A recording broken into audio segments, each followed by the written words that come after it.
Let's talk about the edge of the world. You've seen those influencer photos, arms wide, dramatic cliff, deep caption. I saw one and thought, maybe I'll find myself too, or at least some Wi-Fi. So I packed my skepticism and an extra phone charger.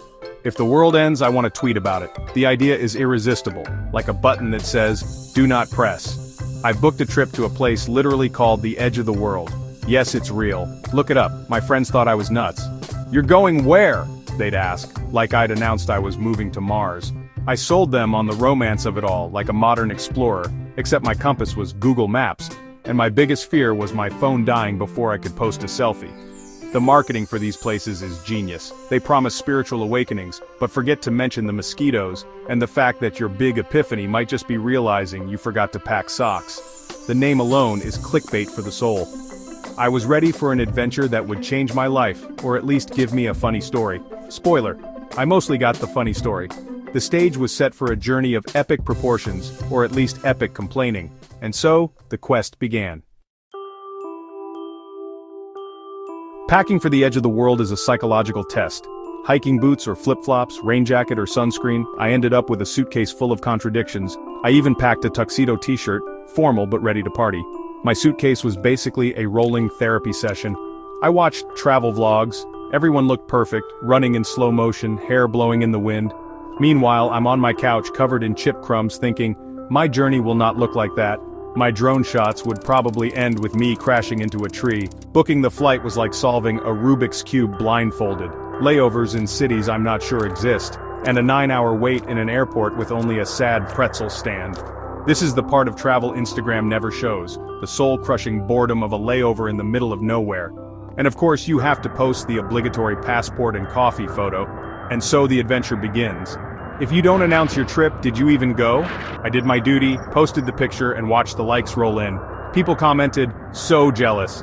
Meanwhile, I'm paying $12 for a bottle of water. The adventure had begun, and it was already expensive and underwhelming, but hey, at least I had my tuxedo t-shirt. The flight was memorable. Middle seat, one neighbor using my shoulder as a pillow, the other eating fish curry. For 12 hours. The in-flight entertainment was a single, taunting error message. After the plane, a bus with no AC, springy seats, and a driver who thought he was in a race. Luggage and chicken slid down the aisle at every turn. Then a pickup truck for the final stretch. No road, just rocks and potholes. Every bump sent us flying. It was a low-budget roller coaster, minus the safety. The driver just grinned and yelled something I hoped meant, "Isn't this fun?" I kept thinking about those travel bloggers. How did they look so fresh? Secret teleporter? The reality travel is mostly discomfort, awkwardness, and weird smells.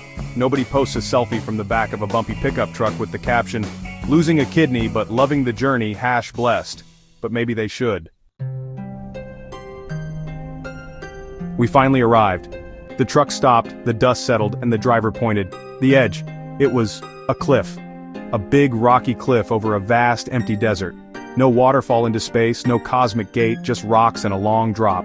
I peered over and thought, yep, that's an edge. No grand epiphany, no heavens parting, just a lot of tourists all doing the same arms-wide pose. It was like a Titanic audition. "I'm the king of the world," echoed across the rocks. The infrastructure?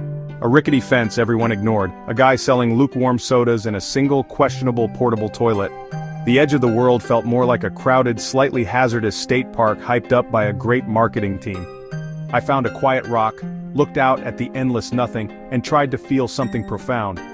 Instead, I thought about the long journey back. The reality was so much more mundane than the fantasy. The brochures promised inner peace. I got dust and distant chatter.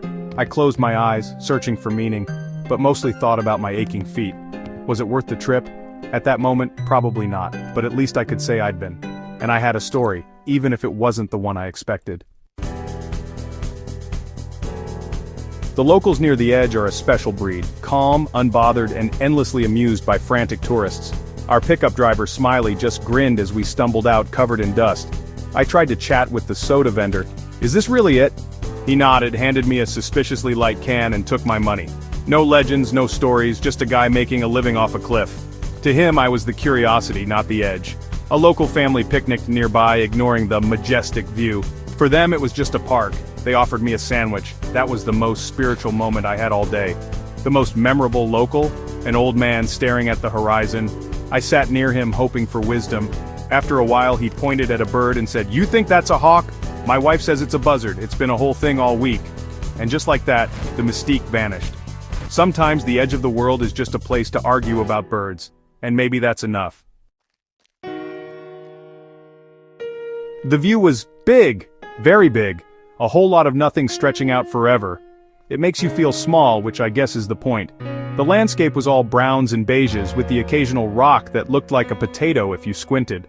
I traveled across the globe to see a potato-shaped rock.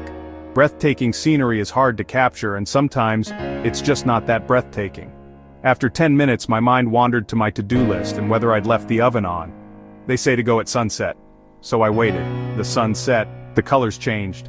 It was nice, like every other sunset I've seen. Was it more spectacular because it was here? Not really. The sun doesn't care about marketing. The little details ruined the vibe. Empty water bottles, someone's bad music, a couple arguing about dinner. The reality of any famous landmark humans make majestic things less majestic. The scenery tried its best, but the audience let it down. Sometimes the most impressive thing is how underwhelming it all is. The biggest disconnect? Instagram versus reality. Online, the edge of the world is serene and empty. In real life, it's you and 200 others fighting for the same shot. You wait in line for the good photo spot. It's less spiritual journey, more theme park. I watched a woman spend 30 minutes perfecting her pose. Thoughtful, but not too thoughtful. Hair flip, laugh at nothing. The actual experience seemed secondary to documenting it.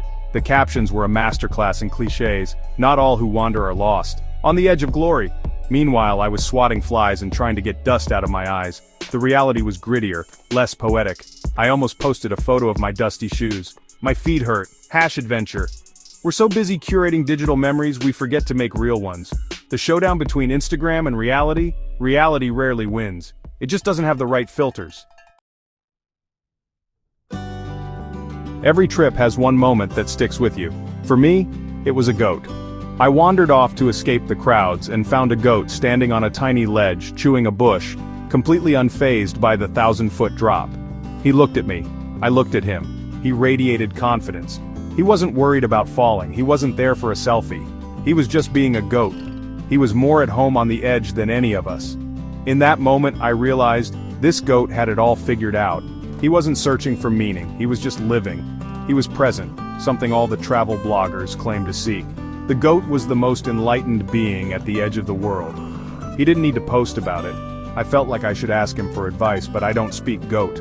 That was my epiphany, not earth-shattering, but funny and real. I didn't get a picture. It was just for me. And the goat. Sometimes the best moments are the ones you don't share. So, I went to the edge of the world and came back. I didn't fall off, I just got really dusty. The whole concept is a brilliant marketing gimmick. There is no edge. The world is round. But we love the idea. A final frontier, a place to stand and see where it all ends. The real edge isn't a cliff, it's the edge of your comfort zone. It's the moment on the terrible bus when you think you can't take it, but you do. It's trying to talk to a soda vendor who doesn't speak your language. The journey is the edge. The destination is just a souvenir. What did I find? Crowds, selfie sticks, overpriced soda, and a wise goat. Reality is funnier and weirder than the polished version online. You can travel thousands of miles for something profound, only to find it in the silliest place. The quest for the edge is a wild goose chase, but the chase is the good part. Should you go? Absolutely. But expect discomfort, disappointment, and laughter. The edge isn't a place, it's a feeling when you've pushed yourself and lived to tell the tale. And if you're lucky, you'll meet a goat who knows more than you do. Just don't forget to pack socks.